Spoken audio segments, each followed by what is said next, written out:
This is what happens when you say, let Brandon riff for a cold open. It turns into a musical number. A musical number. Yeah! Welcome back to Odd Man Sports. I'm your host, the Wizard of Odds, Perna. Now you may think that's a play on words due to the title of this show, but it's actually a reference to my greatest character flaw, cowardice. I'm just like the lion in Wizard of Oz, and behind the curtain is a man with neither a heart nor a brain.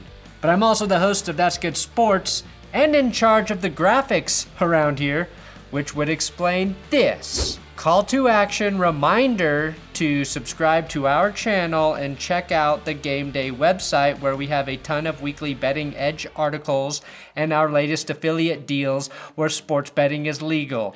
Put in your own words. And you're probably asking yourself, what's this glass of beer doing here? At the very end of this episode, if I don't knock this over first, I will attempt to chug it to see if I'm more like recently minted $100 million man David Bakhtiari or the man he's paid to protect, Aaron Rodgers. Or is this just an excuse to start drinking before noon again? Dinks and Dunks. It is time for that. The offense that Alex Smith used to run before 17 leg surgeries apparently turned him into bionic Aaron Rodgers. 55 throws in his first start in 2 years? Riverboat Ron, I beg of you, stop playing Texas Hold'em and wagering Alex Smith's limbs. That's some real Silence of the Lambs type betting right there. This was the week that Alex Smith seemed to lock up Comeback Player of the Year, but the defining image of Week 10 was DeAndre Hopkins dunking on 3 Bills. 4 if you count Bill O'Brien. But before I declare the Cardinals winner of the Hopkins trade, I need to see who the tanking Texans get in the 2021 draft. Wait, what? Oh yeah, I'm being told that the Texans don't have their first round pick. Well, at this rate, their second round pick will basically be a late first rounder. Wait, what? Oh, that's right. They don't have a second round pick either. Well, to be fair, they had to trade DeAndre Hopkins because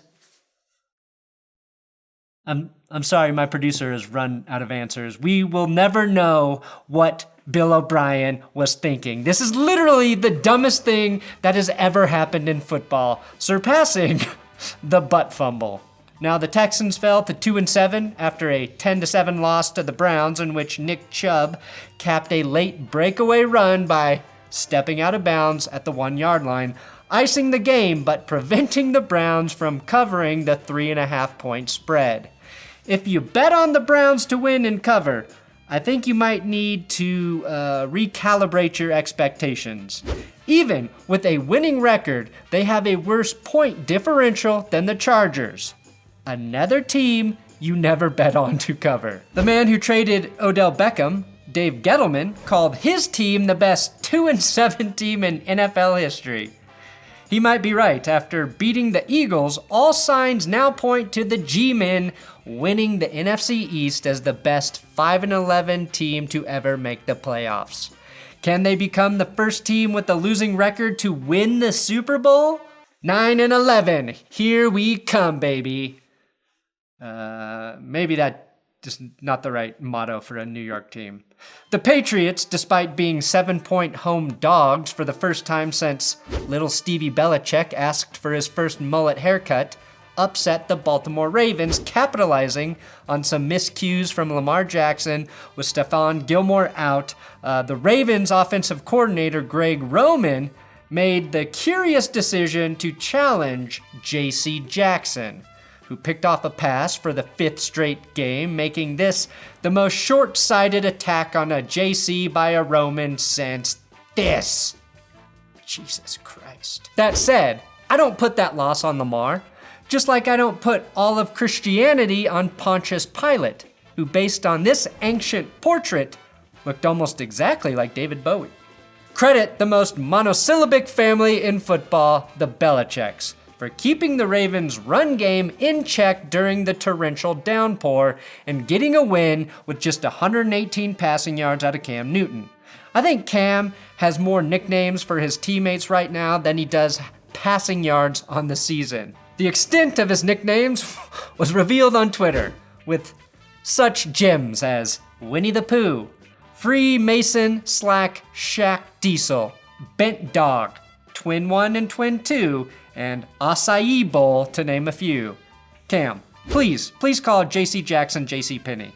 I know your wardrobe is worth more than J.C. Penney's entire stock portfolio, but he's a quality corner on a rookie contract, so it's far more fitting than calling Bill Belichick Dollar Bill y'all, if we're talking about fiscally responsible nicknames, which we are. A week after Mike Evans was held catchless on 2 targets, Tom Brady targeted the Pro Bowler 11 times. Simp much, Tom? Mike Evans is the new girlfriend, and Tom Brady's ex, Antonio Brown, just moved in next door. This is a classic love triangle where Antonio Brown is slowly morphing back into Glenn Close from Fatal Attraction by doing stuff like destroying the security camera in his gated community. Brady realizes AB is going off the deep end and is throwing Mike Evans the ball and buying him flowers and pretending to care about his day so he doesn't end up totally alone. And I do apologize to Michael Douglas for belittling you with the Tom Brady comparison. Here we are, Money Talks, and I'll be your sage of Omaha, Peyton Manning. Another week, and another reminder why it's never safe to bet against Bill Belichick. After their win on Sunday night, Bill has a winning record in games in which the Patriots are underdogs by 7 points or more. We're talking outright wins, not against the spread. That's pure, unadulterated spite, the way no one but Bill Belichick can dish out. Since joining the Pats, they've won 54% of these games, while no other team has won even 40% as 7-point underdogs or more.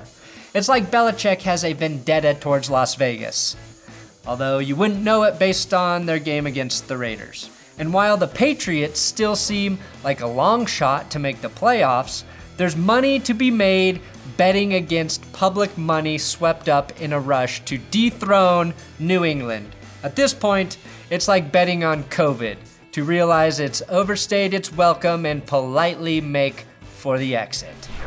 And finally, a new segment-ish, Odd Man Out. Hello, Dolphins fans. I see your excitement. And as someone whose dreams of having a franchise quarterback have been crushed for the 5th straight year, I am happy for you. You guys in Miami deserve it, considering Tua is your first true franchise quarterback since Ryan Fitzpatrick and Ryan Tannehill immediately before him, but Adam Gase ruined that, didn't he? You have a lot of luck with guys named Ryan. Over the last decade, the most entertaining things to happen involving someone in a Dolphins uniform was the 2018 Miami Miracle against the Patriots to secure a 7-9 record, and this very, very beautiful moment in court. All right, you're charged with stealing a Dolphin jersey? Aspiring criminals, never bring the items you have stolen to court. In a town where everyone is always late, Brian Flores has his team a year ahead of schedule. This was supposed to be the 6-10, maybe 7-9 season where Brian Flores laid the foundation, and if anyone complained about the Dolphins' record, they'd immediately change the subject. Hey, did you know Fergie is a minority owner of the Dolphins? Well, no, she's white. I just mean she owns a minority of the team. She made her billions, of course, as the founder of the Black Eyed Pea, the epitome of fine dining in America's heartland. Or, why don't we have any good players? Great question. Hey, did you know Venus and Serena Williams are also minority owners of the Dolphins? Yes, they are black, but that's still not what a minority owner means. Same goes for J-Lo, as the first former team owner to also perform in a halftime show. Since making the switch from Fitzmagic to Tua, Miami is 3-0, winners of 5 straight and heading for the playoffs, a place they haven't won since the year 2000. not coincidentally Old Man Brady's rookie year, when he was still young and he had that full head of receding hair. Tua looks like the real deal. Xavier Howard and Andrew Van Ginkel are bopping the opponent on one of the NFL's best defenses. And I took a page out of Tampa Tom's playbook and trademarked just Finn, baby. Stephen Ross, have Mark Anthony call me. I am sure we can work something out, Mr. Anthony. I can do the things J-Lo refused to do, if you know what I mean. Just actually sit through a Dolphins game. Over the next 3 weeks, Miami faces the Broncos, the Jets, and the Bengals, which means they'll be favored in 3 straight games to get them to 9-3, with a chance to treat the Bills like a paddleboarder and knock them out of the AFC East's top spot. If and when the Steelers finally lose, we'll have to endure the most tired tradition in sports. Mercury Morris's champagne toast to the only undefeated team, the 1972 Dolphins. But Dolphins fans are living in the now, unlike Bears fans who are stuck in 1985 or their coach who's stuck in 2017. Speaking of looking forward, the moment everyone has been waiting for, am I more like David Bakhtiari or Aaron Rodgers? Neither. I'm baby DK Metcalf.